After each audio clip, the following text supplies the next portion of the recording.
on page 12, and I'd like to welcome Susie along with staff from Waka Kaitohi, James Cagle, Joe Colgan and Fiona McLeod. Welcome. So I'll take the report as read and hand over to you, Susie.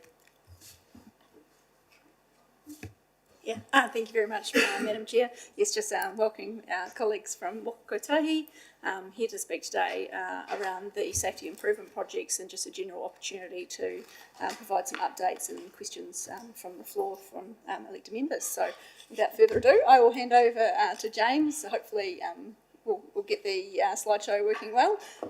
Yeah. Thanks very much, Susie. Thanks, Madam Chair. Thanks, councillors, for having us. Apologies that it's taken us a while to align timetables to be here. Look, if it's okay by you, we'll run through the presentation, which is largely on the safety improvements project, and I've no doubt councillors will have questions of a wider nature and subject to your time commitments and ability. Yeah, so what I thought we'd do is do the report and questions to the report, and then we'll do a general Q&A with the councillors. Thank you. That's wonderful, Madam Chair. Thank you. So, look, the Timaruta St Andrews project is a safety-focused project. I don't really need to dwell on this, I don't think, in this district, but just so that we're clear and we've got a clear understanding of the situation. We're talking a busy corridor, somewhere between 8,000 and 10,000 vehicles a day.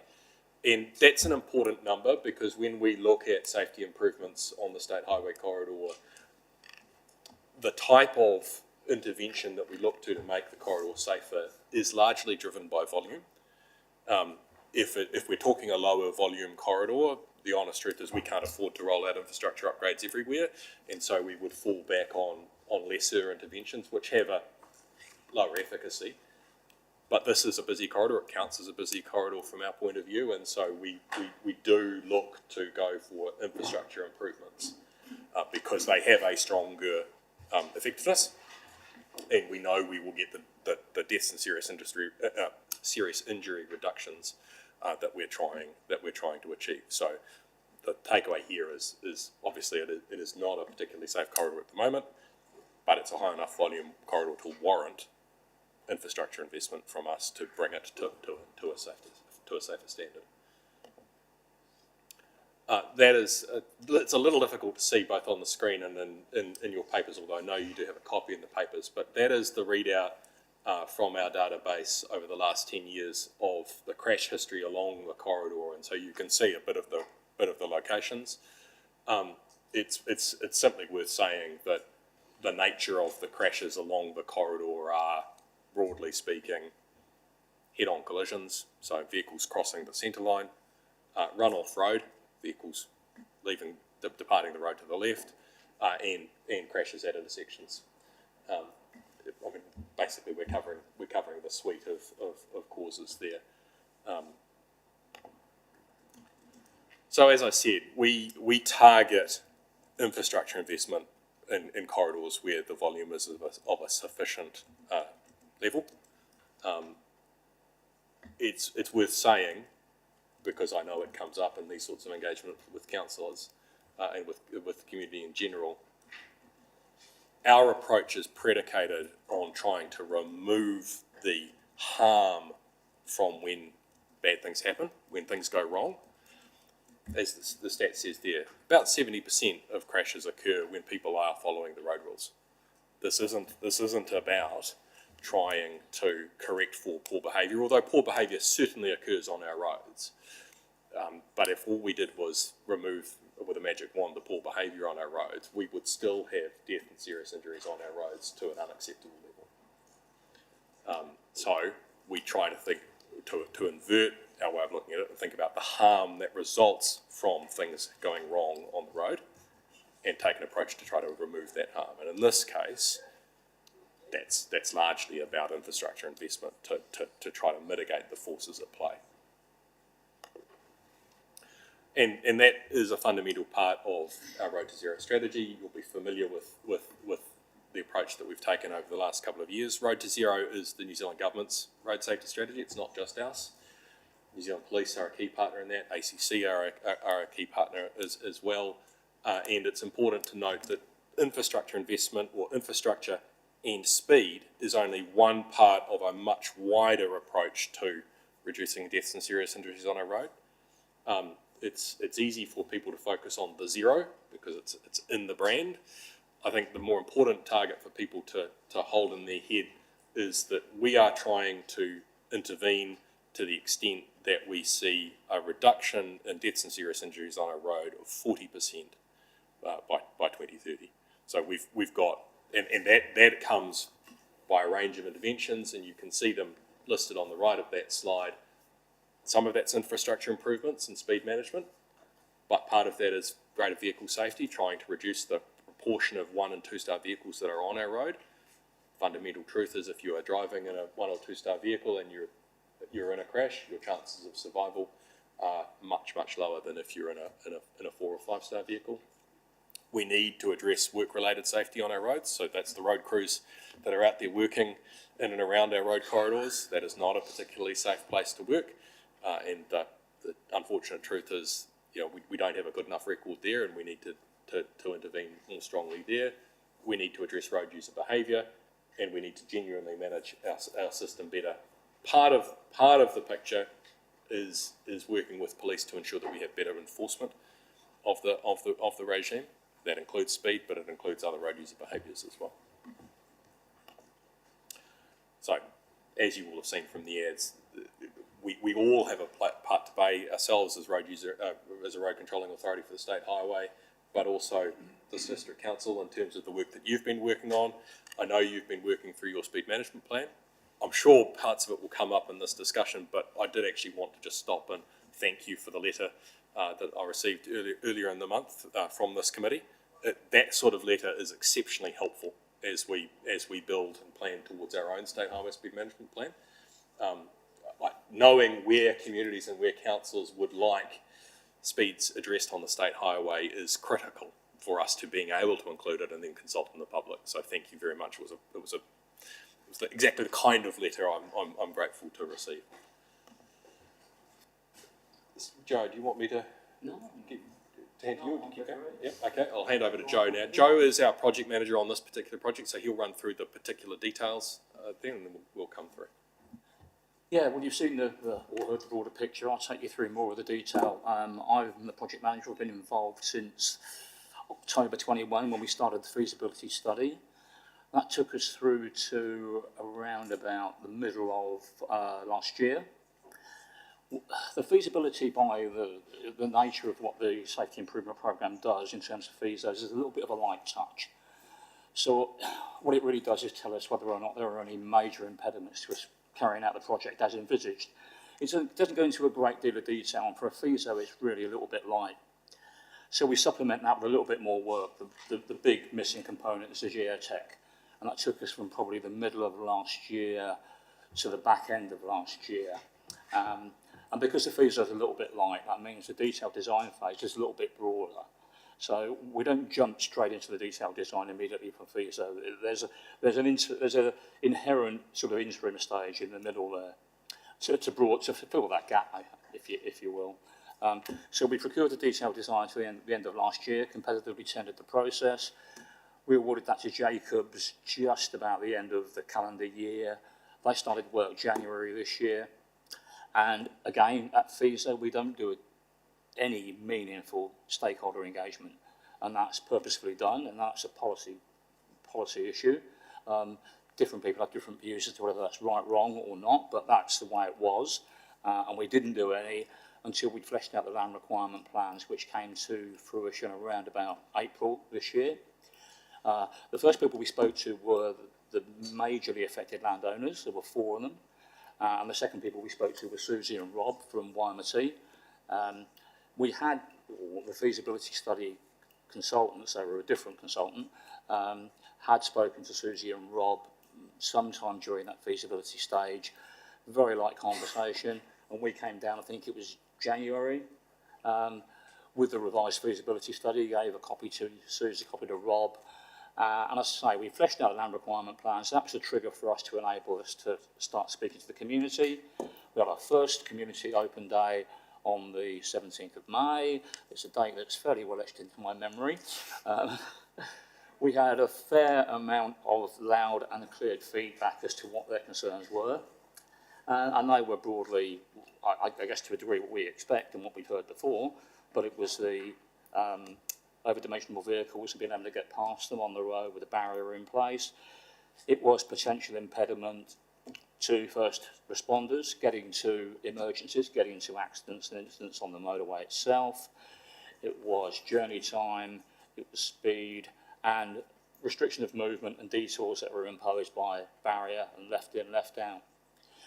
Contrary to quite vehement at times popular belief, we took that engagement output away and we've been working on it since, and we are modifying significantly the design that we tabled at the open day. That hasn't yet come to fruition, and we're still in the process of finalising it. We're not far off now. I think probably, where are we, end of July, another 2 or 3 weeks where we'll just about be there. We've got some options on the table. A lot of it involves opening up some of the intersections. There is still some detour involved. There's still some turnaround facilities, but they're significantly less than we originally envisaged. We're still getting a good reduction in DSIs, which was the overall original aim. But I think a lot of the concerns of the community will go away with the fact we've got open accesses, and probably for the first 400 metres south of Beaconsfield Road we'll have no barrier at all. It will probably be a fresh median. There's a cluster of businesses and operators there that are quite adversely affected by what would otherwise be a barrier, and we are recognising that. So we've gone through the engagement process, we've done it honestly. I don't think the community are frankly convinced of that, but that is what we've done, and it will come to fruition in the not too distant future. So, before I let Joe continue, let me just be really clear here. When we look at a corridor like Timaru to St Andrews, we go through a process to design the safety improvements from a safety point of view. You know, what is the optimum intervention here from an infrastructure point of view to reduce the deaths and serious injuries? And then we necessarily, as you do in any, I mean, even things like South Branch of the Rangitata, which we said in earlier, you know, there's a moment where you have to share that with the community in order to meet reality, you know, to understand what works and what doesn't. Sometimes in these projects, it's jeepers, you've forgotten about the volunteer fire brigade down the road, right? Inevitably, in a corridor like this, it's absolutely going to be rural access ways, amongst other issues. But we will never know what is acceptable and what is unacceptable to local communities until we ask. But we also don't want to leave potential death and serious injury savings on the table, taking a guess at that and designing at a reduced level first. We want to design to the optimum safety standard first, and then work out where we need to cut it effectively to make it work, to be pragmatic, which does set everyone up for a bit of a confronting conversation at the start. For ourselves and for the community. I definitely, you know, for both sides, because there's that shock moment where you get, jeepers, you want to do what? Well, that's going to fundamentally alter my life or how my business operates or what have you. And I acknowledge that is tough. But I want to be really clear here that we hear that, we heard that, we do understand, and as Joe said, we are busy designing with that in mind in order to be able to present to the community a more fit for purpose, pragmatic solution that still sees significant reductions in deaths and serious injuries on the corridor, which is the outcome that we're mandated to pursue, but without an onerous imposition on locals who need to be able to live their lives with this corridor in their midst. So with that clear, we'll come back to it. I'll let Joe continue. Yeah, so at the moment, we'll finalise that piece of work. We'll represent that to the community. We've got a small focus group we're going to test the waters with in terms of that, and they are the more affected, potentially affected occupants and members of the community. I think we will probably have gone as far as we can with that. I think it's a pragmatic solution that works for most people, but as is always the case, you never make everybody happy. But I think we'll do pretty well out of it. The intent is we roll that through to detailed design, complete that, carry on with consenting, and with a fair wind and depending upon things like funding, change of governments, other force majeure events that could potentially occur, as we know, we could start construction around about May next year. And that will then be a 24-ish month construction period. We don't really have any flesh on the bones as to how that construction will look. We've had some feedback around diversions to local roads. It's way too early for us to make those sorts of speculations. I don't envisage there'll be significant detours. There's no reason why it can't be contraflow and stop go, but we're not there yet. So look, we've covered off the community engagement in May. It was robust, but that's fine. We need to know where we're imposing on people. You know, we need to be able to justify the change away from the strict safety approach. We had senior managers there. Actually, the person on the left is one of our officials who managed this program nationally, and it is really healthy for them to hear how these projects land in a community, and it brings a sense of pragmatism and real world to them, and that's very useful. It's confronting, it's not always comfortable, but it's very useful. So more, as Joe said, range of issues. None of them are unique to this area, or indeed this corridor. The same issues I see in Waimakariri district, where we've got another project similar to this on State Highway 1 to the north of Christchurch.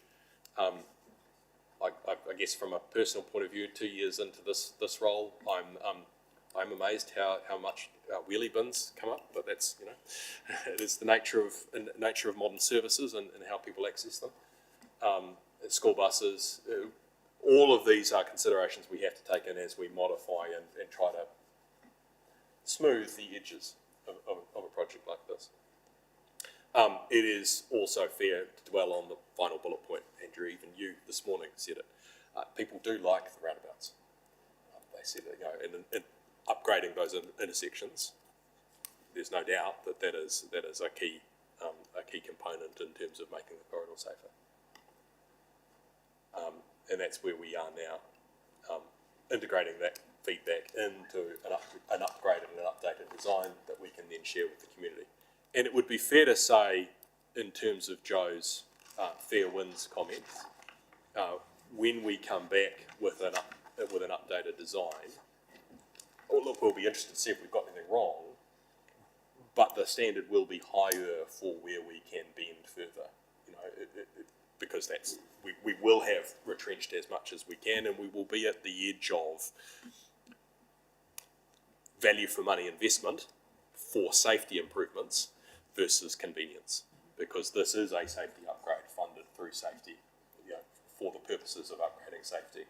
It's nice if we can get co-benefits, and we definitely don't want to impose too strongly on people, but this is a safety project first and foremost.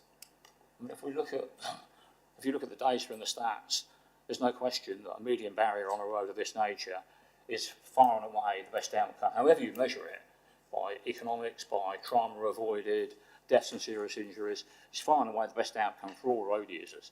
Just putting the barrier right down the middle and not worrying about any of the other consequences. Now, we haven't done that. But if we took the pure safety approach, that was what we would do. And that's where we started, because that's where we have to start. And then we look at where we can modify. But it's almost irrefutable. There is so much data out there in so many different countries. And we're adopting best practice and modifying it to suit local conditions, which seems to be a pragmatic solution to us.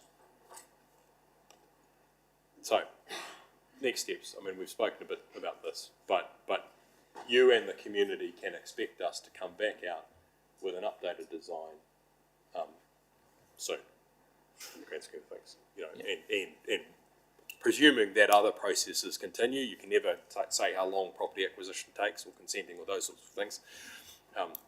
Poor Joe has to manage his Gantt charts to make sure that they work. But, you know, best case scenario, you can start to expect that this corridor will receive upgrade from the middle of next year. I think if we I'm sure we've got questions, Madam Chair. Okay, thank you, James and Joe.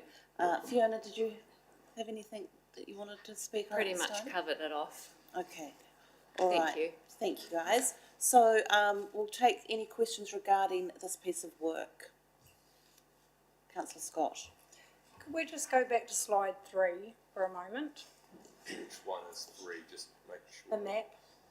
Can you tell me, the next one, Yeah, I'm going to ask Patrick. the area that represents? Obviously I know, but I just want to make sure you know what that map represents. I'm not sure, you'll have, I mean, So that is Timaru all the way to pretty much Oamaru. And so the area we're talking about is there's been 2 fatal crashes and 4 serious injury crashes in 11 years. So sometimes when I read this data, it is incorrect for this area that you are currently looking to improve.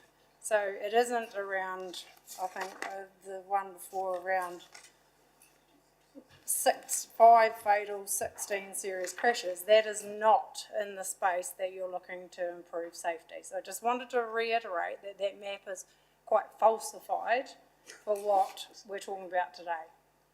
So that's my first. Second thing is, I am a regular user of this road. The median barrier will be from pretty much where I live all the way to Timaru. And so for someone that travels it at least twice a day, at various times from 4:30 a.m. till 7 or 8 at night, I do believe the median barrier will be have a major impact on our St John's, on our fire brigades, and I've told you all this, and I have sent in my submissions, and I really ask that you focus on that median barrier and the impact that will have on our community. We move homes, houses. I can leave my home at 4:30 in the morning and there is a major house being moved down the road.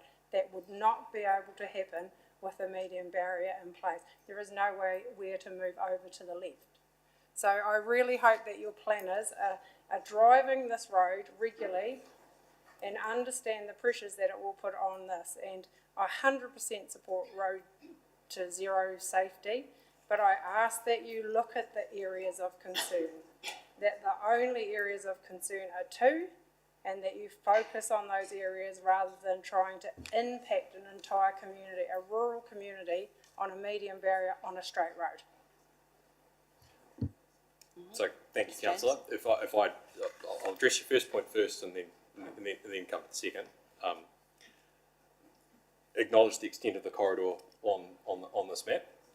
It would be false for me to sit here and pretend that Timaru to St Andrews is the only stretch of corridor or only stretch of State Highway 1 that we're interested in working on. Consider it just one of the earlier. I'm having a conversation with the Otago Southland Regional Transport Committee next Friday week about the State Highway 1 south of Dunedin. So what we do is simply chunk the corridor up into workable chunks and conduct feasibility. The stretch of State Highway 1 towards Oamaru, yes, as you head south, the volumes tend to drop off a little by little, but we will need to be at least conducting the feasibility studies, you know, the investigations on sections of State Highway 1 the whole way through. I acknowledge that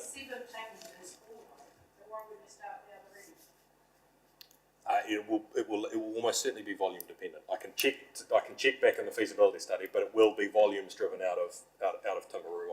I'm almost certain, in order to justify the investment, if that makes sense. Come to I think 2 points I want to pick up on your second comments on emergency vehicles, in particular. The most important aspect for emergency vehicles that we encounter is twofold. One, it isn't insignificant that in addressing death and serious injuries on the corridor, you are actually reducing the amount that emergency vehicles themselves have to attend in the road corridor themselves. Now, I acknowledge that's not the only thing they are doing. They are definitely going other places. I just want to start with reducing that risk. the most important aspect here, and Joe's been particularly careful here, is corridor width. Yeah, so as you said, you need to be able to pull over to let an emergency vehicle past, those sorts of things. This corridor in particular has parts where we would like to put in side barrier, because you've got drop-offs, you've got risk on the side of the road just as much as you've got risk from crossing the median and causing a head-on.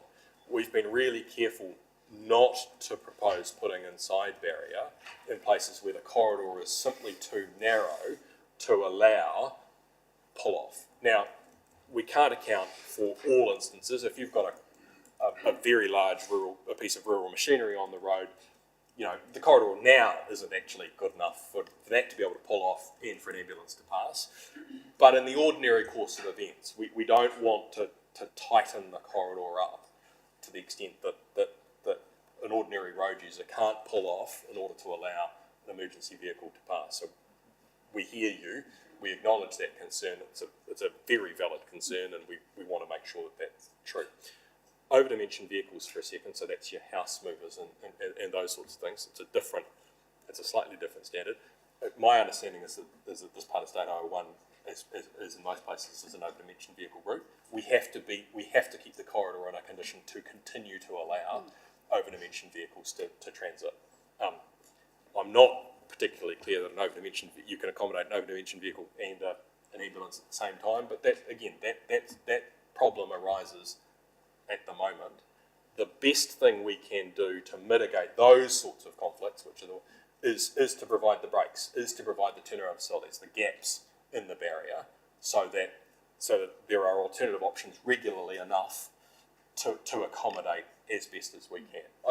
There isn't a perfect solution here. Well, then that seems more dangerous, and so why don't you just get rid of the median barrier? Because as Joe said, there simply is no better answer for reducing deaths and serious injuries on the State Highway corridor than the median barrier. Median barrier, the fundamental problem with a head-on is it's easily the most dangerous and most damage, injury-causing event. Really, we've got two options to stop that. Slow the corridor down, which reduces the harm from a head-on impact, or stop that impact from physically being able to occur, and that is a barrier. We do have the passing lanes. We're proposing That's it. passing lanes on both north and southbound carriageways. The main purpose of that is to allow the bigger, slower agricultural vehicles to pull over and let other vehicles past. It would serve to alleviate some of the issues you've raised in terms of the house movers, but they are a particular beast themselves, and if need be, the barrier can be dropped to enable that to happen. But there's a cost, there's a time penalty to doing that they would have to bear. There's only so much we can do with the road, and the primary focus is to make it suitable for vehicles. Huge house movers moving up and down with a barrier in place, it's going to be problematic, even with passing lanes. It's not going to be passing lane for the entire length of the route. There will be the opportunity for them to potentially pull over. There's with the widened areas where there's an edge barrier. It's another 1.25 metres wider to allow for that additional movement. But it's not going to go away completely. But certainly the inconvenience caused by house movers not getting efficiently down the road as perhaps they could, compared to the avoidance of death and serious injuries, is one outweighs the other. Too, if you actually drove the road, you would see the gradient goes high, low, and there's very large, what do you call those things? Drop-offs. Canvas off, and so you can't actually pull over. So my question Not everywhere, no. Well, pretty much the whole way you cannot pull over. So a car, if an ambulance comes, you slow down and pull to the left, they definitely cross the middle of the road to pass you. And so it is high and low for flooding, for all our, that's just the way the gradient of that road from Timaru to St Andrews goes. It has literally got large drop-off areas on the side. So unless you're looking to take out all of that and fill it in, well, go for it. Might as well put another lane in there. That'd be good. Absolutely. Well, yeah, that would be an easier solution. Slightly more expensive Yeah, one. beyond the scope of the project, but yeah. Thank you, councillor Scott. Any more questions regarding the barrier and proposed? Yes, councillor Booth. Yeah, thanks for that. I did go to a meeting in Periora and listened to about 100 locals. It was after you guys had been there, so I got probably a different, I get a different feel, I guess. They were mostly concerned about the area directly at Periora and those passing lanes, access onto the highway from Periora, and also just below the Periora River bridge there, there's an access. And I think they felt as if that was all addressed, they'd be more than happy without any of the other stuff. And that was what I came away with that. Quite a vocal group of people. So yeah, so just my 10 cents worth. I mean, I'm just checking if there's anything specific we can say. I mean, we understand, we think we understand the concerns of that community in particular. Certainly heard it, and you know, as I say, we will do our best to trade off while still striking an appropriate balance. We can't solve all problems. We accept that there will be some inconvenience, but yeah. I guess so. So how did you get what? So Beaconsfield Road all the way down past through Normandy. There's not that many issues. I would have thought.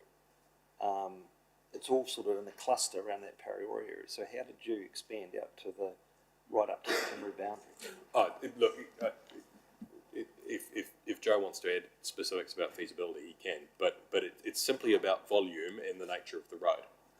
So you heard me say earlier, 70% of crashes occur when people are obeying the road rules. 60%, I'm going to say it's 60%. About 60% of crashes occur where there hasn't been a crash before.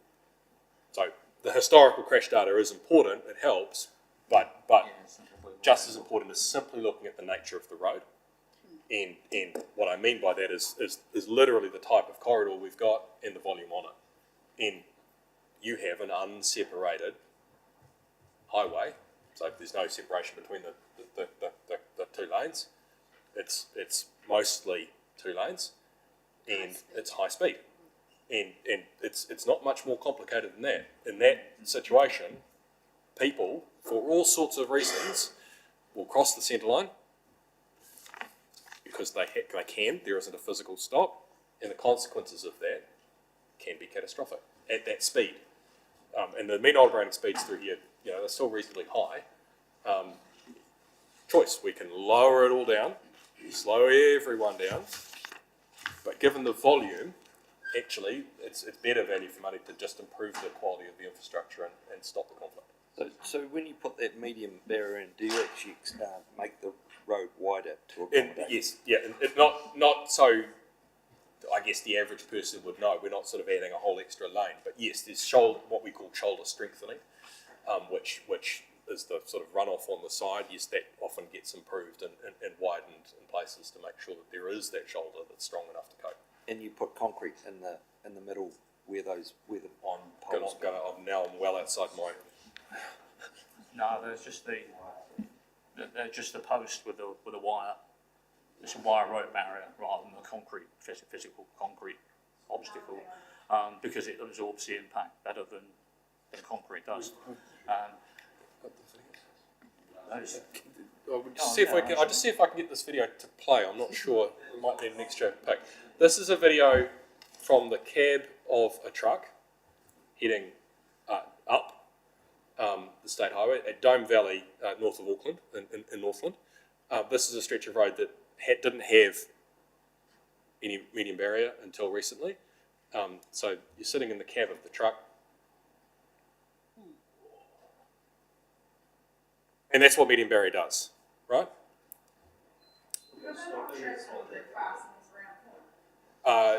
that's a 100k state highway. They were travelling reasonably fast. We've slowed the video down. That car would have ended up under the cab. Oh, sorry guys. That car would have ended up under the cab of the truck, and it's not dissimilar to all sorts of stretch. I can give you if you would prefer, a piece of flat, dead straight highway south of Christchurch, again with median barrier. My point is, it's designed to deflect the car and leave it in the lane. Hopefully, it's usually in a fit enough state to pull over to the side of the road. You know, that's fine. It can be recovered later. That's okay. But people walk away. That's the fundamental takeaway, and it's relatively cheap to repair. Can we go to the prior slide that shows? Oh, I can. Are there any further questions regarding this report? One more question, councillor Parker, sorry. You talked about a working group has been established. Hasn't been established yet, so we're planning for it. Are you gonna do that before your next lot of plans come out? Or could I please be added to that working group? Absolutely. Thank you.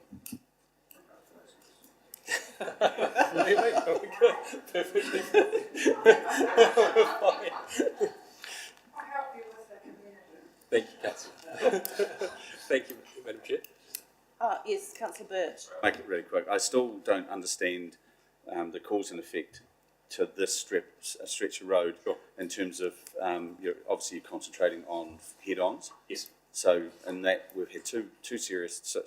Nothing's acceptable in loss of life, no matter what you look at it. Road to Zero in itself is something you can never achieve, and you've just said that. And statistics around 70% of those are actually doing what they're supposed to be doing. But so we've only had one head-on in 11 years, and we want to reduce that to zero. So what we're looking at here is risk factors. So yes, the historical record is important.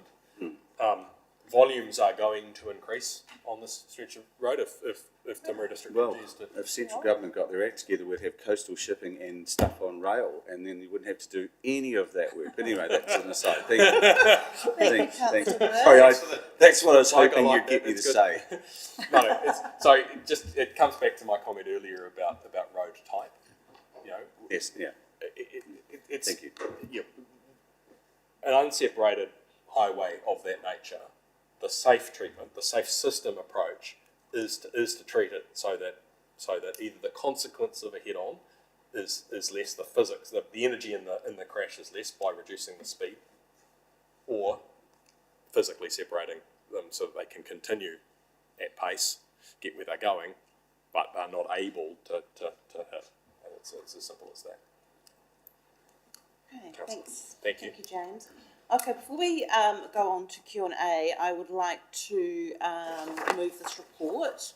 So the recommendation is that we receive a note. I'm happy to move. I've got a seconder. Thank you, Mayor Bowen. All those in favour? Aye. Against? Carried. So general Q&A. So what I would kind of like, councillors and mayor, is that, we all have an opportunity to ask questions. So, you might have 2, you might have 5, but I'd really appreciate it if you maybe ask 1 or 2. The other councillors have a go at asking questions as well, and we can come back to you. Okay? Yep.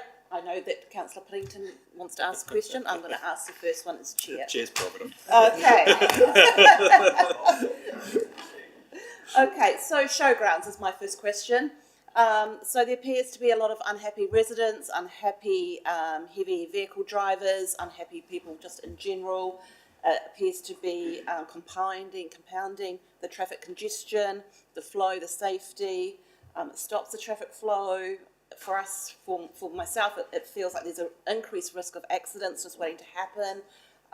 And what's happening with Bridge Street when that it's a freezing work entry exit as well as emergency services, a little bit like your Pariora. So the floor's yours. Thank you, Madam Chair.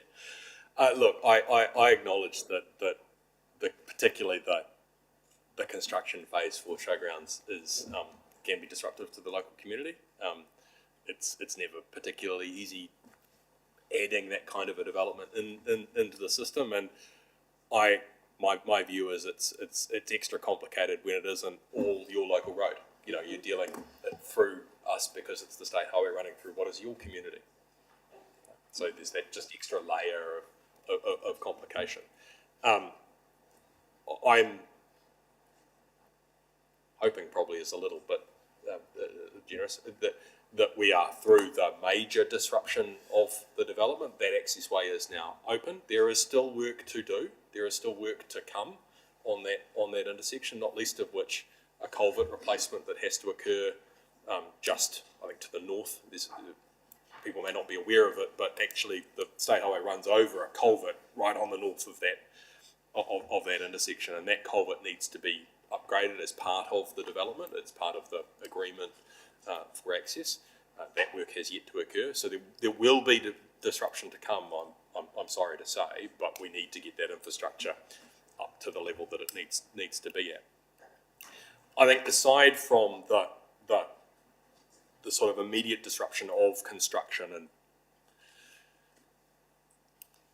that's partly about how the construction firms doing the work actually carry out the agreements that were reached between ourselves and the consenting authority yourselves, and etc. And sometimes that works the way you planned it, and sometimes on the day it doesn't quite, and to the extent that happens, my apologies.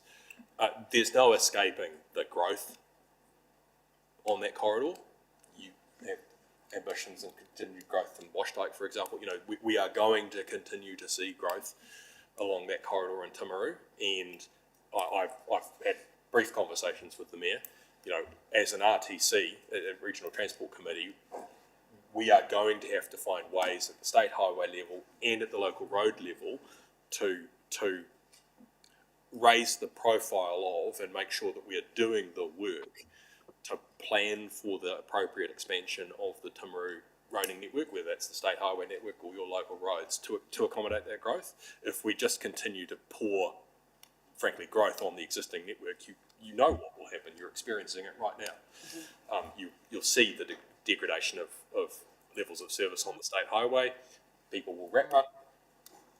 That will spill into communities that aren't used to that kind of traffic, and understandably community complaints will rise. So we are preparing, as you will be too, for your 3 and 10 year plans through your LTP, and for us heading into the 24-27 National Land Transport Program. And in talking to our team, I'm satisfied we've flagged for us the need to keep doing work and elevate the work on the Timaru State Highway corridor to understand the growth pressures there, and I would have an expectation that we work with your team to make sure that the local implications of that are brought in, and that we do find a way to make sure that we've got the right programs ready for funding at the right time. Does that make sense? Because we can't turn around tomorrow and go, oh gosh, if only we'd spent the time years before planning and getting ready for funding the project that we need to deliver tomorrow. It's too late by that stage. We've got to be planning now. So I think we're seeing the consequences of growth as the underlying point, and we need to start doing the work to acknowledge that. So with the traffic lights, any more enhancement with that, or are we just waiting for the comment? No, my understanding is there's still timing issues in particular that can't be implemented on that traffic light system until the summer. You'll forgive me the particular detail on why. I think it is about the work that's still to happen on the corridor, but we will need to make sure that the signalised timing works to smooth the pulses of traffic, particularly along State Highway with the rest of your network. We don't want big tailbacks crawling up the hill and down the, so we know we've got a timing piece that we need to properly configure for you, and I think there are other upgrades on the corridor, on that intersection yet to occur this summer. Just on the second part of my question regarding Bridge Street and emergency services with the backflow of traffic. Yeah, now. look, I'm sorry, I'll take a note and come back to specifically on Bridge Street and come back to you in writing on it. Okay. Any councillors have any other questions regarding showgrounds? Yes, Councillor Booth. Stu. Yep, Councillor Booth, and then we'll go to you, Councillor Puddington. It's more around from Wamata, or should I say McDonald's up north, and heading up towards the Hilltop Dairy That road is absolutely knackered. And at some point, once the showgrounds was done, I understood that you're going to come back and do a real solid rebuild of that piece of road. So that's probably one part of my question. And also, in regards to your long-term plans for our transport solutions for the future, I'm just concerned that perhaps are you across with, say, Transrail, because they've got quite a chunk of land, and I understand that perhaps they could be offering long-term leases for potential land that could be required for our key transport routes. So that's just something that has come to my notice. Thank you, Councillor. I'll take the note on Kiwi Rail and go back to them in particular. I mean, we do our very best to work as closely as we can with Kiwi Rail, and we're getting better and better at it, but I acknowledge it doesn't always come off, so I'll take that particular note and follow it up myself with Mark. On the road condition, you're acknowledging a stretch I always find troublesome when I come through, and I hear it from you and the rest of the community fairly regularly. Look, we know that the condition of the state highway through parts of Timaru has been less than ideal in recent years, and there's a few reasons for that. Sometimes that's been inadequate fixes that just haven't lasted and haven't stood the test, and that's unfortunate, and we apologise for those. But more generally, coming up to the bigger picture, one, we've been trying to hold and time the proper rehabilitation of parts of that corridor until after servicing work underneath the corridor has been completed by yourselves, in order to make sure that we're not, frankly, doing the work and then having to redo it.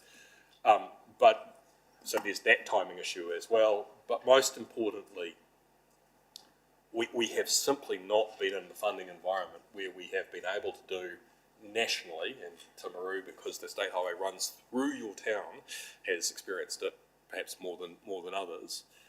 We haven't done as much rehabilitation of pavement as we would have liked, and we have had to do more reseals, patching and covering than would be optimal. So you have experienced the slow decline of the condition of the network. Now, for Timaru, we are programming it, we are trying to address it, but that is in the context of trying to lift the overall amount of rehabilitation that we're doing nationally as part of the 24-27 and future programs. So I just wanted to acknowledge, you're not seeing things, you're absolutely right. Over the last 10 years, there has been less full rebuilds and more patching, and we are trying to head to the future where we do get adequately on top of that, and so hopefully the worst is behind you. So the timing there's no timeline just quite yet. We're in the middle of negotiating the summer program with our contractors right now. So, Councillor, if you're in Christchurch later this week, maybe I can come back with a particular, Is the culvert at the showgrounds, is that being done by? Are you doing that yourselves, or is that being done by the developer? It's being done by the developer. Okay, so there perhaps could be a potential problem. If he doesn't do that, we're not going to get any of this other stuff done until that road's done properly. Yeah, I mean, they're required to do it as part of the consent, so we would expect it to be done, Okay. but... Thank you. Thank you. Councillor Puddington, welcome.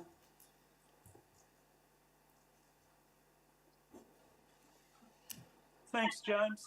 We met last year and you actually said we would get a new surface next year. Are you now moving back from State Highway 1?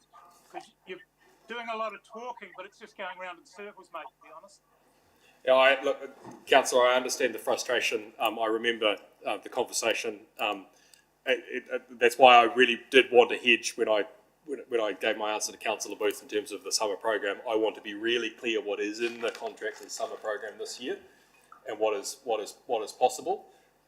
We were relatively lucky compared to the rest of the country with our summer weather last summer, but South Canterbury, of all of the areas across the South Island, was the biggest program, and the didn't quite finish the full program last summer. That's why I want to be really careful in saying to you, it's on the program and will be done X. You know, there is no doubt that this is weather dependent, and they've got a lot of work to do. I said to the mayor in the break before I started, we drove down this morning from Christchurch. You know, it's 3-4 weeks since we drove down to come to Waimatea. The difference in the condition of the corridor in those 3 weeks is night and day, well, day and night, really. You know, the weather on the weekend has degraded the corridor substantially. There are very many more potholes, and that work now needs to be programmed into the summer program too. So we definitely we definitely want to address the condition of that corridor, but we will need to prioritise it when you know. So I can confirm it for you as soon as I'm able to, but I'm sorry. That's a bit disappointing, I have to say, after you promised last time we would get it. Now we're hearing potholes might be ahead. You know, we get a lot of complaints on that stretch of highway from trucks vibrating. Yep. I mean, the state of the roads degrading is up to you guys on the state highways. But when will you be able to come back and confirm that? I will go back and speak to our regional manager for maintenance and operations this afternoon, and I will tell you at the very least that answer when we'll be in a position to confirm the summer program. And if that is now, then I'll confirm it for you. But I'll tell you as soon as I can confirm it. Can you explain another thing to me, James, with the showgrounds?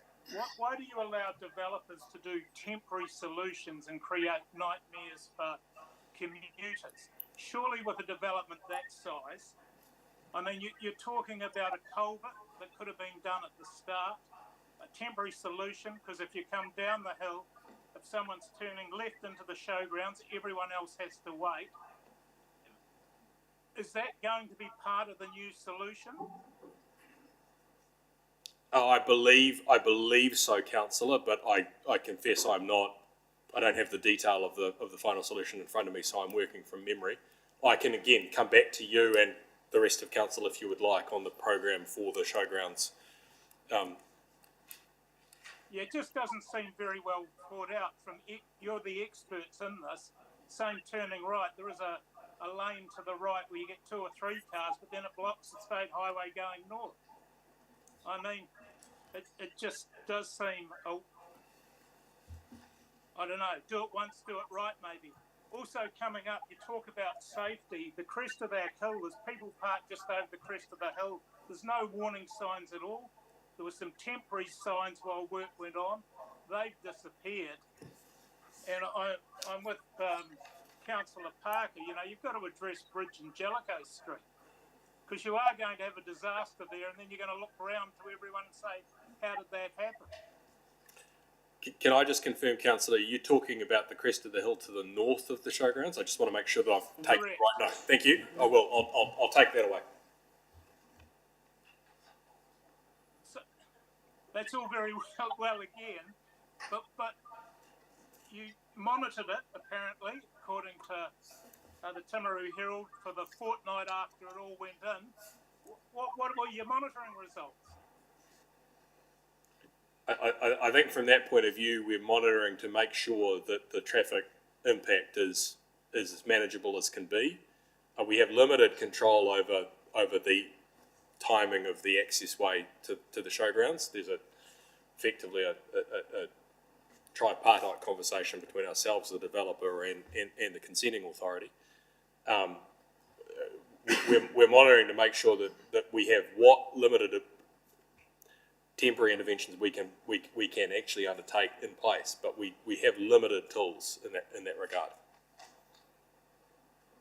Is that true? Because I mean, we're the consenting authority, and whenever I talk to anyone inside council, they say you will wield the axe or whatever. You know, you are the people in charge. So I'm finding this a bit of a mystery, to be honest. I'm sorry that it's frustrating, but I can only speak to the level of information that I have. Well, when's the upgrade going to happen? Is that when the culvert goes in? And my understanding is most of the extra work is planned this summer. Would you be able to send a copy of that work that's going to be done to us? Yeah, I will send you an email that I will reply specifically on what we understand to be the scheduling for So showgrounds. just to confirm for everyone that you're going to send a confirmation of our summer program once you know it. Once I know it, Thank you. absolutely. Everyone's frustrated, James, and we don't seem to get any answers. I apologise for that, councillor, but I do understand the frustration, and I will endeavour to get you the answers that you need. Thank you. Thank you, Councillor Puddington. Now I have a list here, so we're going straight to Councillor Jackson. Just a quick question. Just had some feedback from people regarding the road markings out at the showground. That in fact some of those road markings are quite difficult to see on the roads, particularly in certain times of the day, you know, sunstrike, that sort of stuff. Mm-hmm. Can those road markings be improved? I will take the note, ask, and get an answer for you. Thank you. Yep. Thank you. Councillor Burt. We'll try and keep mine short. Definitely those road markings at a certain hour of the morning and heading north, you completely lose all perspective of where old lines are and new ones are. Sure. So and if you're going to replace them, you might as well stick some decent ones in. Mine is, I agree with all this sentiment. I'm grossly affected where I live with a number of all the people who ring me and talk to me about it. I'm completely over it. Mine is about methodology. I've seen the engineered asphalt that's gone in specifically from that corner of Newman's to Hobbs around up the motorway there. That's where the trucks come round there. If you've got PK or fertiliser in the port, we're talking hundreds of road movements with B-train trucks. When they come back around through there empty, the road vibration and banging is massive. And now they had replaced it on two other occasions that I believe of with engineered asphalt to a massive degree, and it has not held up. So my question is, are they going to take that into account, and what methodology are they going to do to fix that, because it obviously hasn't worked in the past? With the caveat, which I'm sure will be somewhat frustrating, that I'm not a roading engineer, so I can't speak to the specifics of engineered asphalt. I'll endeavour to get an answer for you on the detail. Step up the level though and acknowledge the frustration with the methodology and the failure and the appropriateness perhaps of the intervention. It's worth noting that we are, in part from our experience, built up across the country, but here is a good example.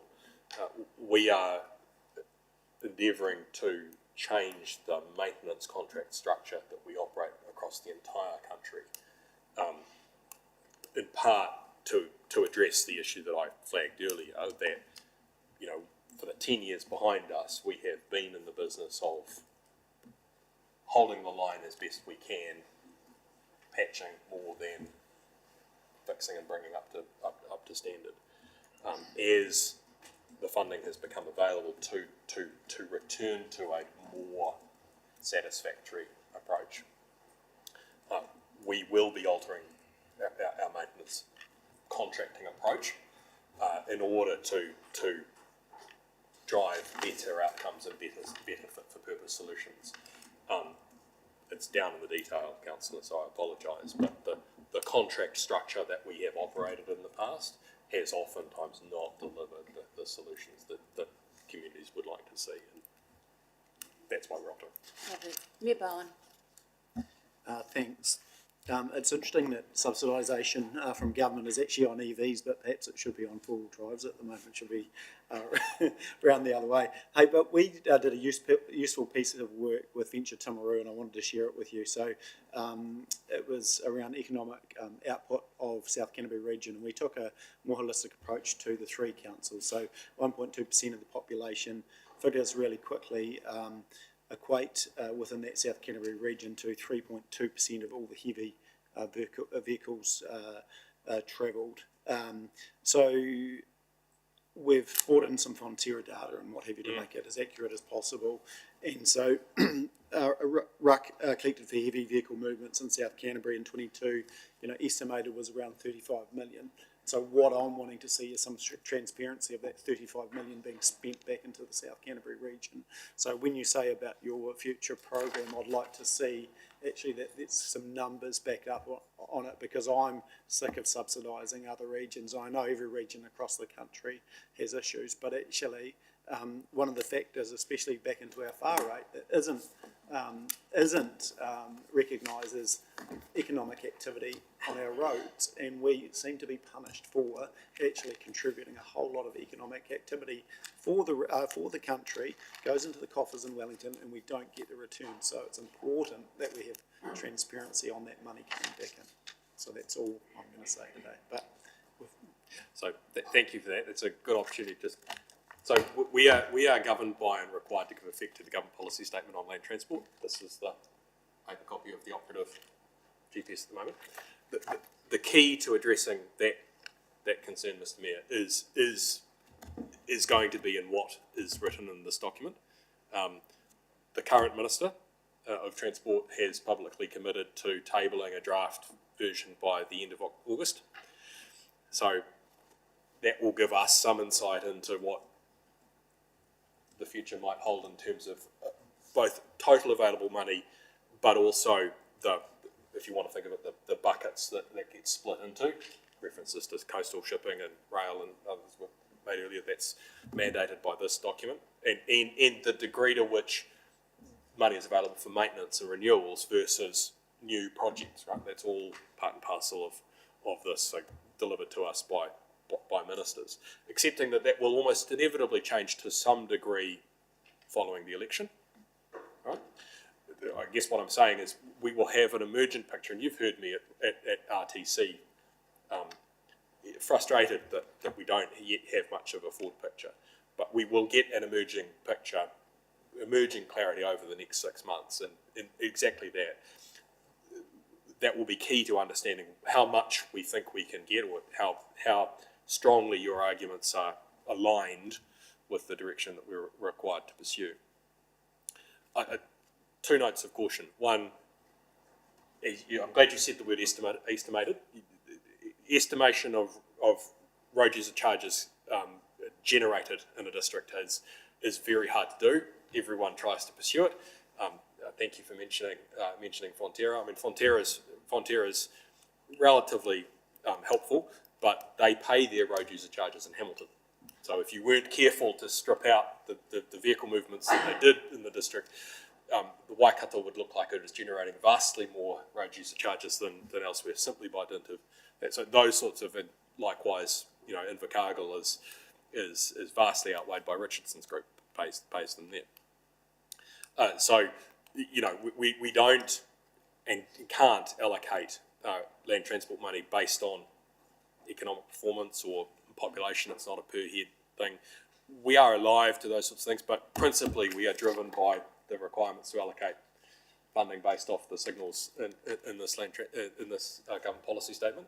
And as an RTC, as a district, the ability to influence the outcome of this is key for meeting your ambitions. Equally, doing the preparatory work yourselves and together, so that we understand the ambition for the future, what upgrade projects would work, why, what their justifications are, so that they are as ready as they can be, will also be key to securing successful funding. Sorry, it's a bit of a long-winded answer that doesn't quite get you there, but No, that's fine, and that's why we did that independent economic analysis to get a real picture from us. But I think our ambition for this area is just have to have a fair system, so we can have fair investment for what we're contributing to the economy. And people have to be reminded at the end of the day, this is an election year. We're in the game of politics, and it is the year that we need to be asking, and Canterbury Mayoral Forum also sent a letter around the NPS and the timeliness of that. And it's these guys need to start fronting, and what are they giving to provincial New Zealand? Because provincial New Zealand seems to be missing out consistently. So it's not just our region, but it'll be, it's the Taranakis, it's across the country. Sorry, I'll let you. Thank you, Mayor Bowen. And I know I know you're just delivering, and you don't have control on this, and it is politics. But people need to know what our priorities are. That's very good. Councillor Pye, did you? Yeah, I do. It's probably more a comment. In some of the background reading we got was the long-term strategic goals, and one of them is about lowering carbon emissions. And I just kind of wonder what is the fascination with rail, because I don't think it's the answer for New Zealand. You look at overseas where Europe are fantastic at rail, and if you believe Google only move 20% of their freight by rail, they've just got fantastic roads. And I think that really needs to be the answer for New Zealand. And we just, coastal shipping I'd buy into, but rail it needs to be roads. So Councillor, two-faceted answer. Partly, we are required to fund rail through the government policy statement, so that's part of it. But take a step in a slightly different direction. Look at emissions reduction. So the emissions reduction plan of the government, as it pertains to transport, basically has 4 focus areas. So in order to reduce our emissions in the transport sector enough to meet the full target, we have to focus on 4 areas, and I'm going to do this off the top of my head, so forgive me, let's see if I can get to 4. One is about light vehicle kilometres travelled. One is about the proportion of zero emission vehicles. One is about the efficiency of and the carbon intensity of fuel. So that's, and the last is about the heavy transport fleet, effectively decarbonising the freight. And so it's a sort of multi-step answer. The extent to which we believe, we collectively as a Canterbury community in this sense, a Regional Transport Committee, believe rail can help deliver decarbonisation of the freight task, will be the extent to which we as a region suggest rail is invested in to meet that target. But you're absolutely right, rail is not the only method to do that. So the Regional Transport Committee at the Canterbury level has a piece of work on its books to understand the capacity, for example, of the rail system, to work out, for example, how much might even be possible. We're not at the stage of saying this project is a good project versus that project is a good project, but it's a component piece. As you say, coastal shipping is another part. Solving the last mile challenge of the sort of delivery of goods around places like Timaru or Christchurch, that's not a rail freight task, right? That's a piece of the puzzle as well. So it's multifaceted in terms of getting to a final outcome on emissions. It's not just rail. Just a comment, James. What's the long-term sustainability of rail, given that a lot of it is in the low-lying areas? It's going to be underwater with sea level rise. Not to get into a large piece, simply to acknowledge, as with the state highway corridor in many parts of the South Island, we face the same resilience challenges with the rail corridor. You can move a road a lot easier than rail. So I understand. Okay, Councillor Shannon, anything? Oliver? Councillor Oliver? I just want to talk about north of Geraldine. There's a one-lane bridge called the Upper Aurari Bridge. Didn't want to leave. I guess the Geraldine people, along with the previous mayor and help with Nigel, have advocated for the widening of that bridge for over 15 years now. In fact, there was a local sort of thing in Geraldine that if the fire siren went off, it would be going to Aurari Bridge, which probably isn't really a good look for you guys or for anyone that's using the road regularly, like a lot of locals do. We keep getting told the highway's not busy enough, which is sort of pretty hard to believe. But pre-COVID, since COVID, it's probably just getting back to that peak. But one of the biggest issues is that is the first one-lane bridge that people come across when they fly into Christchurch and head towards Queenstown, and probably at 2 o'clock in the morning, no doubt. And we've advocated pretty strong, and I think Nigel's did a really good job. I think it's sitting as a priority project at the Canterbury Mayoral Forum. So we're just wondering, where are we at? Currently, just travelling over the bridge recently, it's in a pretty dilapidated state, to be fair. There's lots of bent rails and concrete blocks broken and stuff broken, and it's a real issue for our community especially going forward. And it's just a resilience, you know, when State Highway 1 was cut off by the Rangitata flooding, that was the way north. Yeah. Yep. You know, well, we need to be building some resilience into these networks. So let me try and paint the picture of where we're at. Thank you for raising the issue. As I said, I didn't want to leave without it being raised. Didn't expect to either. So the current 3-year window we're in for land transport funding is the 21-24 National Land Transport Program, and for Canterbury there were four projects listed in the 21-24 Regional Land Transport Plan as on the horizon. They weren't in the program, but we could see them coming. One's the Hiranui one-lane bridge. One's the Wood End bypass. One is the Ashburton second bridge, and the fourth is the Ōrāre bridge. So, you know, we know it's there, and we know the need is there, and it's coming. I anticipate a debate discussion at the RTC over the next 9 to 12 months as we form up the 24-27 transport plan. How much of those moved into the current window, and how much, you know, do they align, and how much progress can we make? And that's effectively the question you're asking. The key will be, what does the new government policy statement on land transport mandate? It would be fair to say the signals that ministers have given to date over this calendar year as they draft what we hope to see by the end of August has been that we would expect to see a greater focus on resilience, and that's partly informed by what's been experienced in other parts of the country.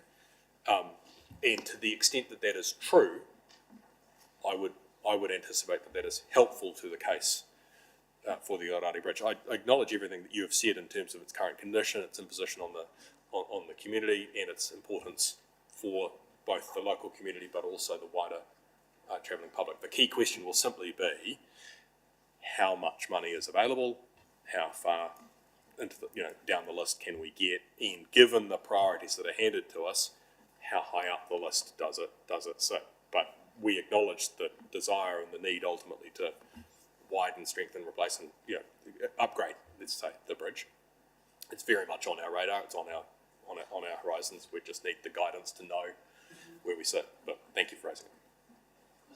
Yes, absolutely. Just heading towards Feely from Geraldine along State Highway 79, there's been several accidents recently, probably 4 major in the last couple of years, 3 or 4 years, where one young chap was killed just recently on the bend just leaving Geraldine, and then at both intersections at Tip Lady Road and Te Moana Road there was 2 quite critical accidents.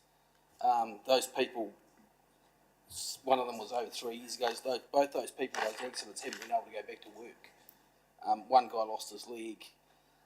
Just wondering, are we looking at upgrading either of those intersections in the future? The Tip Lady Road one's probably the worst one, the way it sits, because it's on a bend. Could you be quiet over here, please, Councillor Scott? to thread it back to the previous discussion, volume probably isn't enough to justify that, but I will. But look, I will actually go and check, because we have a program of low cost, low risk safety improvements. I can probably through you, Madam Chair. We have been working in with the pipeline tool team, and have made some suggestions in regards to the Tip Lady, Pleasant Valley, kind of Craig Road intersection. I think it was flagged at some point for a rural roundabout, and we said, I think we can probably do it a bit cheaper and a bit smarter than that by reprioritising some of the road layout through there. Like closing off Pleasant Valley, etc. So it's in the tool. We'll go forward, but again, it will. The key question will be how much money is available, how far down the list can we get. So, but that one is there, and then I believe following the coroner's report in regards to the Ashburton intersection crashes, the Te Moana Earl Road State Highway 79 intersection has also been identified as a high-risk intersection, and as such as we've looked at REWA's again, Perfect. and this pipeline tool for that project. But again, they are highways tools, but we do push, as we do, from a local road perspective Yeah, as but well. those rural intersection Yeah. interventions are relatively low cost, Yeah. so they fit within a low cost, low risk framework. They're relatively relatively easy to get through the process and justify. It's not hard to work collaboratively to get those identified. So yes, they should be in the system. I'll check and make sure that they are, and then it'll be a question of how much do we have. But yeah. Thank you, Councillor Oliver. I've just got a second question. So thank you for receiving our letter regarding the State Highway Speed Management Plan.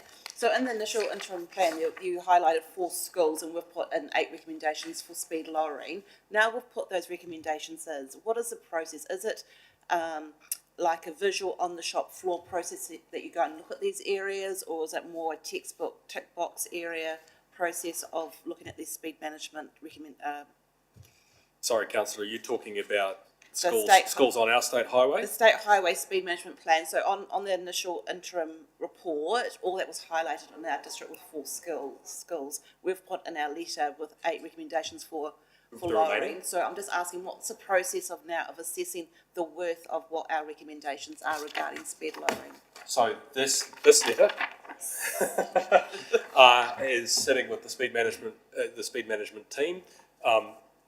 Where I'm lucky, I'm getting these letters from councils. Where I'm not, I'm trying to coax them out of councils.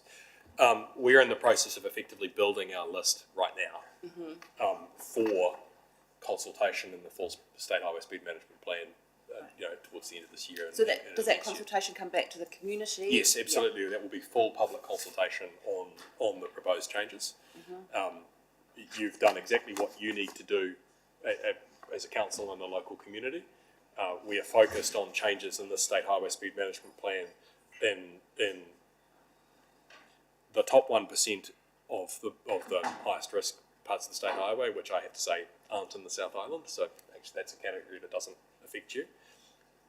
Where the state highway runs through built-up areas, which very much describes Timaru,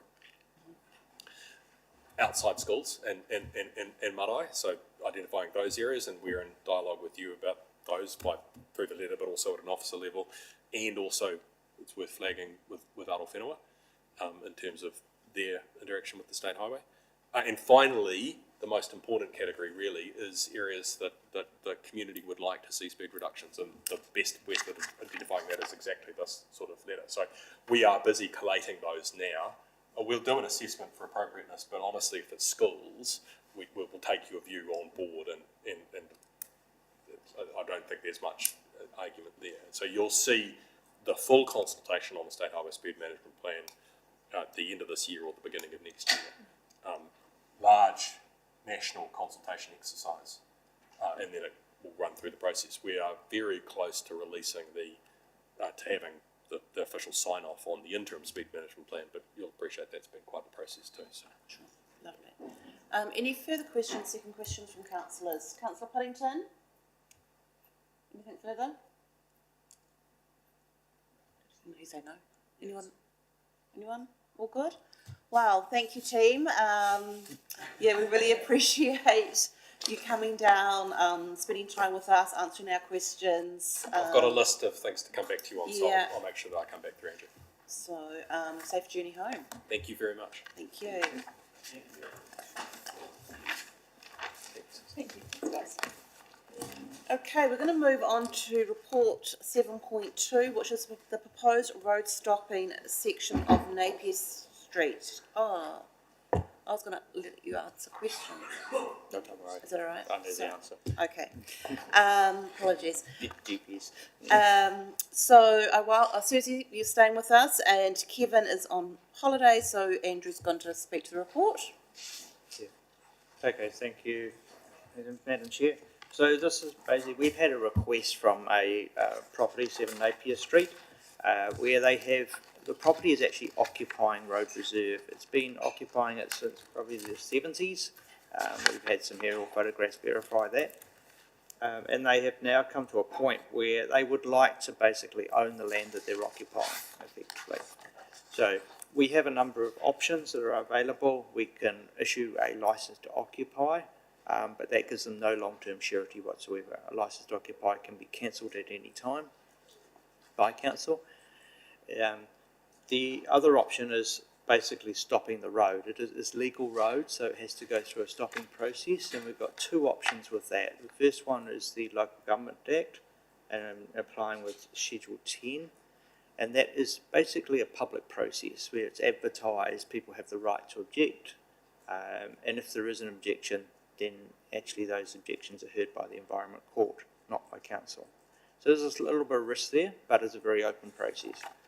The second option is the Public Works Act, and that requires no advertising as such, but it does require the ministerial consent. Minister of Transport has to sign that off. So it's generally not used in urban areas, but could work in this case, given that they've been occupying it since the 1970s anyway. No one's really going to worry. But our recommendation is that we do use Schedule 10 just to basically, show that it's a transparent process.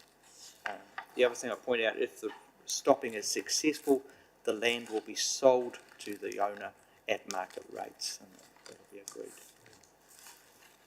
Any happy to take any questions? Susan? Councillor Shannon. Thank you. Only a couple of questions with regards to the wording in here that, if you can clarify for me on points number 10 and points number 16. Point 10 says consultation has been had with the Muslim Education Trust, and then number 16 says consultation has not been had. Is there just a correction to happen there?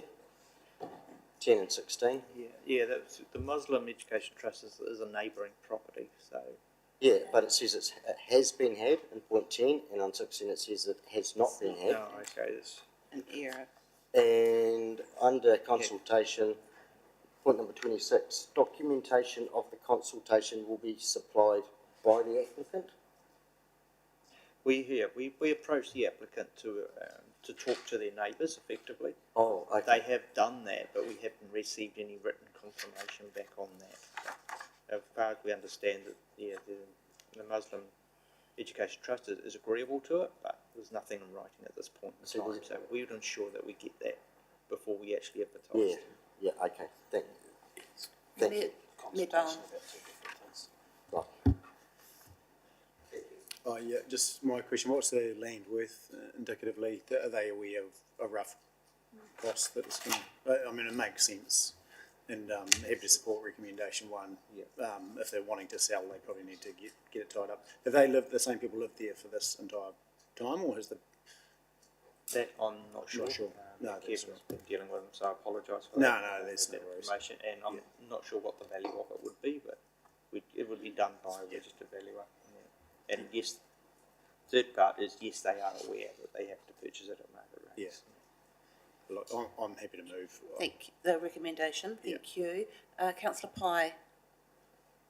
Sorry, I just have one question about the map. So we're talking about the red square, rectangle, sorry. What is the yellow one? And is it a similar situation, and should we be proactive in trying to do them both at the same time? Would that be more efficient? You're correct. We are talking about the red square, and the yellow one is exactly the same situation, but we haven't received, landowner hasn't approached us at all on that one. So they're not willing to proceed at this stage.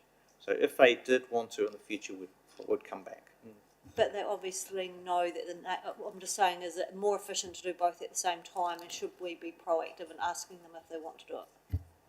Generally, our policy is, when we do this, is that the advertising and the legal costs are paid by the applicant, and in this case they're not an applicant and they probably wouldn't wear those charges. Okay, so I have a mover, which is Mayor Bowen, and a seconder, Councillor Burt. Do you want to speak as well? No? Yes, Councillor Booth? I just see there's another square on the other side of the road. Is that actually in the same situation? Or is there any other land that isn't identified there? And what was the purpose? Do you know? Yes. The blue is the road, legal road preserve, and then it's not well shown, but the blue actually extends into the yellow and the red squares. They're the only two pieces of land that are still roading corridor and occupied by private property. Okay, we're going to move in a seconder. All those in favour? Aye. Against? Carried. Thank you.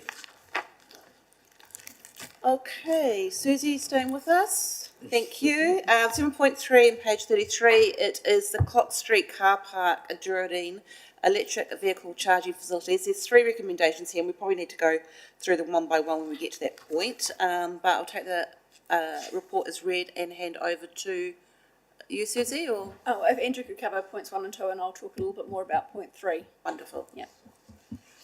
So we've had a request from a private electricity charging provider, Jump Charging is with their name, to install EV charging points in Geraldine.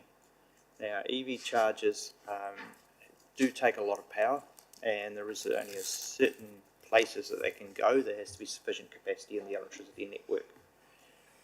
The Cox Street car park has been identified as one of those areas where there is sufficient power. There's a transformer there and currently another charging station. So that's why the Jump Charging came to us and asked for, I guess, permission to install these chargers in the Cox Street car park. They're initially thinking of 4. There is proposal to go a bit further in the future, maybe 8 depending on demand, but the first part of the consent is for the 4 chargers, and which takes 4 car parks. We approached the community board to gauge their views on this subject, given that it is an important car park, and the community board were not supportive of it, in the fact that they were concerned about the loss of long-term car parking, which the Cox Street car park is currently providing. The issue is that when you put an EV charger in, that's used by EV vehicles only.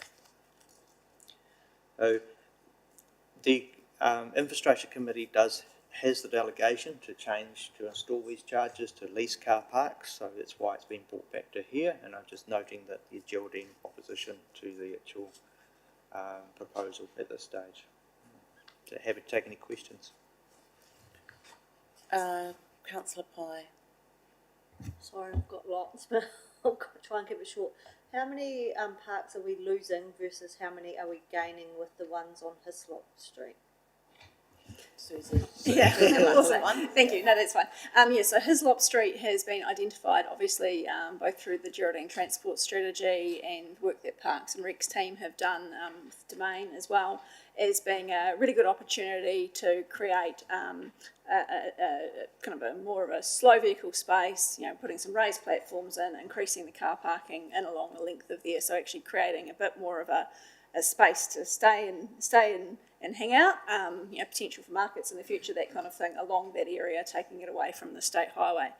So we've had approval through the Road to Zero program for funding of the raised platforms at either end of of Hislop Street, so actually start to create that and create that play street, and as part of that we'll be working on the design to incorporate quite a length of angle parking along the Domain side, so there'll be a net gain of public parking on street. Thanks for that. My second question is, whose responsibility is it to police the car parking? Like you say, it's only for EV vehicles, but if Gavin rocks up and parks his car there, is that council's responsibility, or is it the owner of the charging station? Generally, it's the owner of the charging station. We don't actually have a bylaw preventing EV cars parking there, but our parking enforcement team can leave notes on windscreens. I'll just ask one more if I may. I'm probably supportive of this, but I just feel like it should be council, Alpine Energy. I feel like we've missed an opportunity here to generate that income ourselves, rather than have a third party provider come in and maybe if there's future opportunities for this, is it something that council or Alpine Energy should be doing instead? It was more a comment than a question. I see council's role as enabling of these. We don't provide petrol, we don't provide diesel, so these are it's an energy source. It's no different to that, and yeah, we're quite happy to provide land for these charges to go on, and we will be getting return on that because the car parks will be leased out. I guess it's my turn. Yes, Councillor Oliver? Look, part of it's actually quite good because bringing this to the front of mind is that the car park's actually not being used at its premium. It's currently being used by locals to park in, and really it was probably designed for people travelling through the park, closer to town. Currently, the local vet clinic has got several people using it because it's got a hole in the back of the fence, which makes it really handy. But there's only when I read this one, there's something like 16 parts here or something like that. And even someone's parked a trailer there just to store it there. So there's a few issues going on going forward regarding who should have the rights of using it. And I believe, like if you worked in Timaru here, that you would be pushed out further to have to park your car if you were working in a local business. So I think this is a bit of an opportunity going forward to put some Park 120 signs in there to stop the locals using them, because really at the end of the day, as a tourist town, obviously, we have lots of people come in and stop. It just really, it should be designed for them. As far as Hislop goes, it's been a bit of a work in progress, and it's great to know that Road to Zero is keen to do some work there, because there was quite a few issues going forward in the Geraldine Transport strategy, and one of them was safety for the kids walking through the park towards the Rakapuka area, and obviously the raised bits will be good. At the moment, the parking down Hislop Street's pretty ad hoc. I don't think there's any actual parking designation areas, so people park, half a car away from the other one. It would be good to be able to sort of bring it all in and pull it all together a bit more. And, that there won't be 120, so that will allow those people that are working in town. And to be fair, it's a 150 metre walk. It's probably 80 where they're parking now, but it's probably 150 metres. So look, I'm all for this, but I'll ask Rosie's over the back there. She's on the community board. I'm just wondering if she's got any sort of view on what I've just said, or what do you think?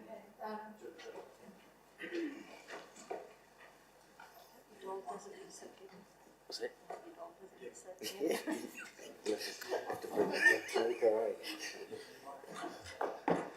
Oh, sorry. Thank you for the opportunity, Madam Chair. I was actually absent from that meeting. Unfortunately, if I had been there, that probably would have passed. So I do apologise for taking up precious council time. I actually see it as a real plus for Geraldine to have those extra 4 car parks there as EV chargers, mainly because you're going to get a rotation of youth, and hopefully as people park, they will actually come and spend money in our lovely town. So I see it as a win for the town, and totally endorse what Councillor Oliver has had to say. Thank you, Rosie. I agree. I think, people are going to stop, their car chargers are going to spend money in your local town. Councillor Oliver. Just quickly, one of the points that was made by the car charging people were that the toilets are just across the road, so everything's pretty close. You don't end up with all those problems going forward in the middle of the night. People using behind trees, behind fences, behind walls and all that. So it must make common sense to have it all there. I'm not too sure whether there's still enough power there currently for 4 chargers, but that's something for those guys. And just Councillor Fry's point, I have talked to Alpine Energy. They are only there as enablers. They're not there to be to make these things sort of happen. So it'll be all at the cost of the guy putting them in and whatever subsidies and grants he can get from central government. I have spoken with Alpine Energy, and they have confirmed there is sufficient power for 4 chargers, so which is good news. And the other point, it is building on what Rosie said, is the EV charging community are pretty good at policing their own. They do get that turnover. No one sort of sits there all day. And obviously more EVs will be coming on. Yeah. More EVs will be coming on stream, so it just makes sense to have the provision there for that volume. Thank you. I'm going to go over to Councillor Booth. Sorry, Yep, thank you. Councillor Booth, and then we'll go to you, Councillor Paddington. So they're entering into a commercial lease for the use of that car park. Is that correct? That's correct, yes. Councillor Paddington. Mine follows on, hope you can hear me. Yep, mine follows on a wee bit from Alan. We're doing this a wee bit ad hoc to me. I mean, I'm not worried about Geraldine, let them make their decision. But Andrew, do we have a standard lease charge, or is that ad hoc as well? And I wonder whether we should be identifying spots in town where it makes sense to us as the council for people to come, rather than just have a company come and say, I'd like 2 spots there, 3 spots there, because to me, the centre of Timaru appears to be missing out on potential people through lack of EV charges in the CBD. Yeah, in regards to the lease here, it does vary on the value of the land and where the car park is situated. Land in Geraldine is probably not as worth as much as perhaps central Timaru. In answer to your Timaru one, there is insufficient power in the CBD to handle any electric charges at the moment. So that is part of the Alpine's program for upgrading, and there'll be a lot of work done in the next couple of years around in that space. Yeah. So following on that, Andrew, are we going to identify spots where we think it's appropriate to put them once the power's upgraded, or is it just going to be a lolly scramble? No, as part of the whole CBD strategy, we will be looking at EV charging facilities and where they can be located. And Farmers Car Park is one that comes to mind. There may be other up on the Bay Hill is another area. There's a number of strategic locations we can put them. Yeah. But it is very much dependent on the power supply to them. Thank you. Thank you, Councillor Paddington. Mayor Bowen. Yeah, look, and following up to your point, Councillor Paddington, I think that gives us some time as far as the strategy for Timaru CBD and whether it's, to Mooka Point and what have you as well.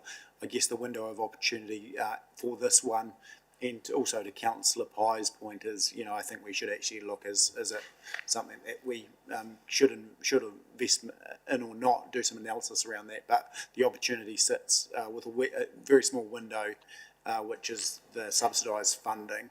And so once that runs out, which I think is the end of July, isn't it? I think they've got to push go on this. So once that runs out, the opportunity may not come for some years again. So effectively, it's getting some infrastructure for Geraldine now, looking more strategically at the whole district through the next couple of years, or potentially losing this opportunity to, potentially a fairly.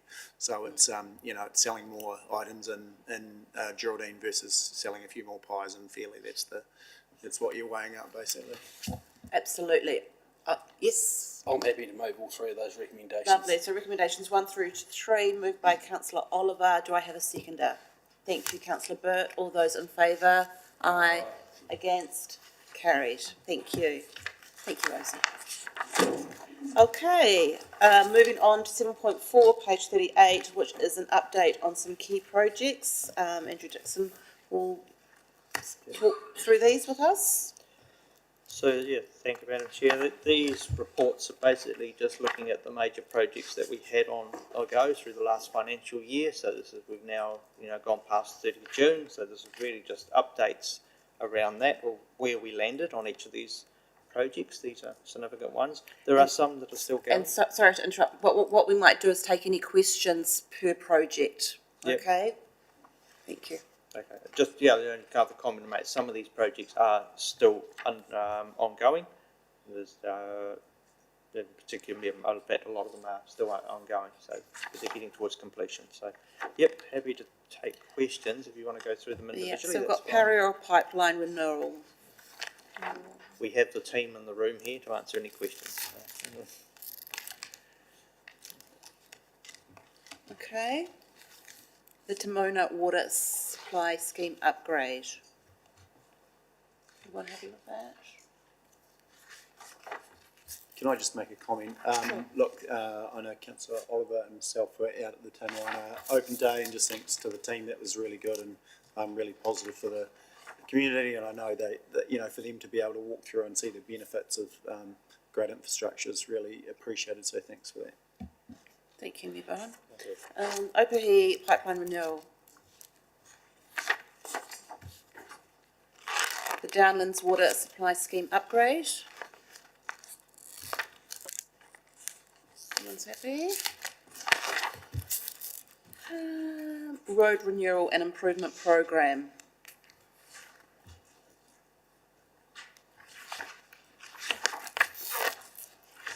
You got nothing? Oh, yes, Councillor Jackson. I have brought this one up before, just wanted to get an update. Curious about Park Lane and where we're going with So that. am I. Well, I got great news for you. Yeah, so we've gone and done the detailed investigations. We've got some pricing through for the construction. So we're just focusing on at the moment of getting the Port Loop construction completed, and then the team will be cracking into Park Lane following that.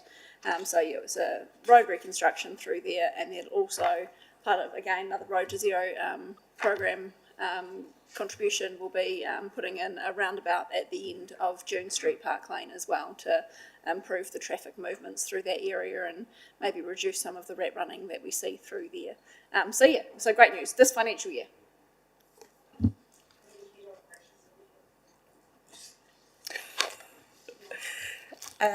Any other comments regarding road renewals? City Play project. Councillor Jackson, anything you want to share with us? Excitement? Oh, yes, Councillor Clinton. Yeah, I just wondered how the funding is the project all totally funded now, and is it on budget? The project is on budget. There's a little bit more funding to raise. I think I'll refer that to Councillor Jackson, who's here. Is that not a conflict of interest for me? No? Okay.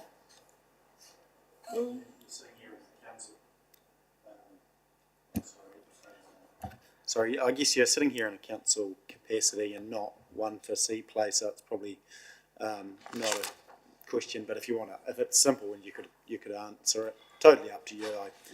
Yeah. Look, I mean, from what I'm aware, there's, you know, I can probably speak, so you're not conflicted anyway. There's just a little bit of funding, and there's in pretty minor on the scale of it, and there's a couple of avenues to look at that funding. So that would probably sum it up, wouldn't it? Yeah, but overall, you know, really successful stuff. Yeah, yeah. Sorry, I'm not sure if that answers for you, Councillor Billington. Not really, but I guess it is what it is. I mean, there might be people in the community willing to help if we know what the shortfall is my point. We've got, Mr. Oh, we got the chief. Oh, sorry. Yeah, Madam Chair, I was just going to say, it's just through you, for the benefit of Councillor Jackson, if there are any comments he wishes to make, it's a receive and note report, and he's simply passing back. So I think he's noted the conflict. No decision has been made here other than to receive these. So if there are any additional comments he'd like to make, I think it's appropriate and in order that he be permitted to do so. Thank you. So the impression we're getting is that the funding that's still required is going through avenues of maybe application rather than seeking public fundraising? So where we're at the moment is we have a wish list of things that we would like to add to the playground, but they're not essentials. So what we'll do once the project gets a little bit further down the line, which is about another 8 weeks away, I'll have a much better idea of just how many of those things we can actually do with the money that we have left. If we do want to continue on and get some of those things that, like I say, are on the wish list, we do have a funding avenue to go down, which I can't sort of divulge at the moment, but in good time we will. But the project's on budget, so it's all good. Thank you, Councillor Jackson. Councillor Piddington, anything further? No, cool, thank you. Okay, Timaru City Town Program. I know we meet again tomorrow. Any comments on this? Yes, Councillor Shannon. Just a brief one, really. I was excited to read under number 6, private sector partnerships, explore options for the regulatory environment to be more enabling. So I'm looking forward to seeing what the results of this are. And are there any examples you could perhaps share with us there, or might be happening in other CBDs, for example? We're still very much in the early stages of this one at the moment. Yeah, we're working closely with Venture Timaru, and we're also bringing in, I guess, some of the learnings we've had with the earthquake-prone building liaison work that's been going on within the CBD. So, Selena, have you got any? Yeah. So I remember a presentation, Councillor Booth, you might remember there was someone come up from Dunedin City Council, and some of the private partner investment down there was just really low level from council that sort of enabled some of the activity and investment to occur in the South Dunedin area. So there was some just really positive but quite simple things, just being private being aligned with sort of council, or it probably driven largely by private as well, so just council working alongside. So there's lots of opportunities, but Selena might be able to give more. Yeah, lots of different examples. Selena, can you just put your mic on, please? Is it the right one? That's it. G'day. There's lots of different examples all over New Zealand that we can look to, and as Andrew said, the work is still being scoped with the support of Venture Timaru, but there's kind of two key work areas that we're looking at there. One is around looking at our own regulatory environment and where there's opportunity for the dials to be tweaked on how we're interpreting legislation, also how we can better support private investment from a council perspective in terms of navigating people through how to engage in an exciting new development, and that also includes the development of some new resources, I guess, to help inspire investment as well, show them what those possibilities are. Thank you. Thank you, Councillor Shannon. Any other questions? Yes, Councillor Booth. We did get, ISMIS did do a report around a review and did make some suggestions around what some changes in their draft plan to actually enable things to happen.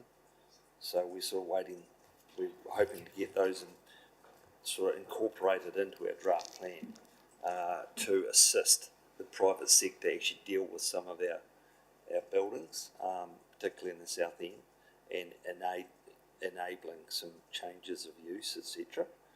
I guess one, I'm just a little bit confused. Is ISMIS back on board now, or are they not? Are they actually still leading this? I know you sent me an email, but I'm just still a little bit confused about what they're doing at the moment, and who's, if they're not involved, who's actually doing the master plan? Yes, so ISMIS are back on board, and but their role has been refined to the design lead role for the master plan. So to answer your question, yes, they are leading the delivery of the master plan, but the delivery of the wider program, that's all the other tranches included in the update you've received today, is being managed internally. So there is someone now working on our master plan and I guess a concept design for us to consider around our cityscape. Correct. Thank you. Councillor Paddington.